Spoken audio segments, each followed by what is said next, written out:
Hi guys, in this video we are going to see what are the initial checks you have to do before taking your cabinet into a PC repair shop. See, in your PC is working fine for continuously quite a long time and suddenly it's not turned on, and you want to know what will be the issue and you want to narrow down the problem area before taking your cabinet to the PC repair shop. Then you are landed in a right video, I can say it. Without doing your initial check, if it is a very minor issues, if you take your PC to the any local PC shop, any repair shop, they'll say that you go and come back after 1 hour. We'll let us check it out, and they'll say some issues with the motherboard, some IC has gone, and they'll charge heavily. There might be a very simple issues, a push button might have gone it, and we can replace it ourselves.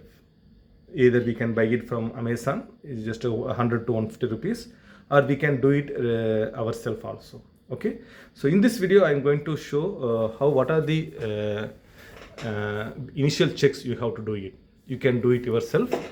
It's not required any hardware knowledge or anything like that. Okay, so before going that, let us see the power flow diagram, and we have to ensure that each and every stage the power is coming. We can see from our socket UPS will be connected. From UPS the cabinet will be connected, right? In the cabinet you can see one power switch button, and from power switch button it will go to SMPS, and this SMPS will provide various voltages, plus volt, 12 volt, minus 12 volt, and 5 volt, 3.3 volt to the this motherboard. Okay, in motherboard you can observe it, one buck stick connector will be there. From this connector, wires will go to the push button, that means power on button. When you press this button, the PC will power up, right? The cabinet will power up, and then fan will be there, the cooling fan, and it will rotate when you power on the button. The fan will rotate, and we ensure that my cabinet is power up, right? So you first do this one, where your SMB is all this one, where this buck stick connector. Once you open your cabinet, you see whether these connections are properly fixed or not. That means it may, when you handle roughly, sometimes it may loose contact may happen. Okay, that also we can see it. Let me show you the same diagram here also. From UPS the connection is coming here, and the switch we can see it here, and this is SMPS, and SMPS the motherboard is getting connected here using this cable, right? And then if you having the multimeter with you, we can check it out. Any of the SMPS connectors we can take it out, and we can see from if you see yellow to black, it will show 12 volt, and red to black, it will 5 volt, it will be there. Okay, so but that one check also we can do it, but it's not mandatory. You have to have the multimeter. In my PC I can see here a buck stick connector is there, and it will show all the this power LED. That means it's giving the LED button. Okay, the same way bottom, the fan, the connection is going to the fan. And then I have removed the switch. You can see it here. I have removed the switch button, right? So, and because I have my push button, my power on button gone bad. It's not motherboard is working fine, just a power on button only, so loose contact happened. I have taken one more, I removed this wire, this connector, and connect my just in motherboard. I put on push button, and this connection temporary arrangement I have done it like this.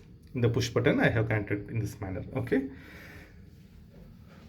so let me walk through around it.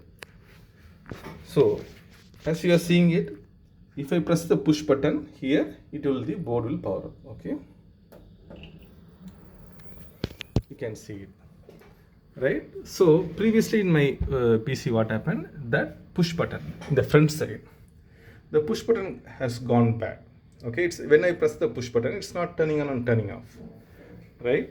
So when I narrowed down the issue, it's not, I checked the connections issue one by one. It's not the connections here, connections are perfect, only that button getting loose. And if you go to without doing this initial check, the PC repair shop, they'll charge 500 rupees, 1000 rupees. They're saying some ICs have gone bad.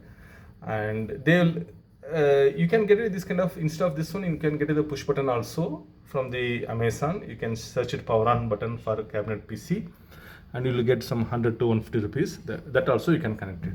So if you purchase from Amazon, you identify what is a bulk stick connector, you remove this connector and you can check it out. This is same applicable for this cooling fan also. If the front side cooling fan is not working, so this contact might be gone bad. This fan and all will not go bad actually. It's not. See, I will remove the LED button for your quick reference. The LED will go bad. I will just remove one LED button. See, it was gone, right? So the LED is not glowing here. So that this is a loose contact from here to there. Okay, when I connect it back, it will glow once. Oh, I removed both the connector. So the bottom one is for the fan. If I remove this one, the fan also will go back. It will not work. The same way, one more check also. You may find some USB port is not working. One more USB. You may suspect whether it's a pen drive issue or this one. One USB port will be working fine, and one USB will not be there. So then see, from there the USB port only will be there. Just a connector only will be there, and it's connected to directly to here. This connector. If it's not working that particular port, then just it's a loose contact only happen because of your rough handling. Okay, nothing more than that, other than the motherboard. So you check it out that also. You can insert properly, and you can check whether that USB is working fine or not. Okay, and these are the checks we can do it initially. Let us summarize this video. If your cabinet is having issue, power on issue, you can check here which connection is going here, and you can prepare once your own push button. You just to buy it's just to 5 to 10 rupees only, it will be there, and you can buy it and insert into the breadboard, and you can see it, which is what are 2 pins are required. Maybe we can take in some separate video for that, and you can wire it bypassing that one instead of going to this one. So we can bypass it for safety purpose. The existing one I just cover up with the masking tape. That's all. It is working fine now. Yeah, thanks guys. Thanks for watching this video. Take care. Bye.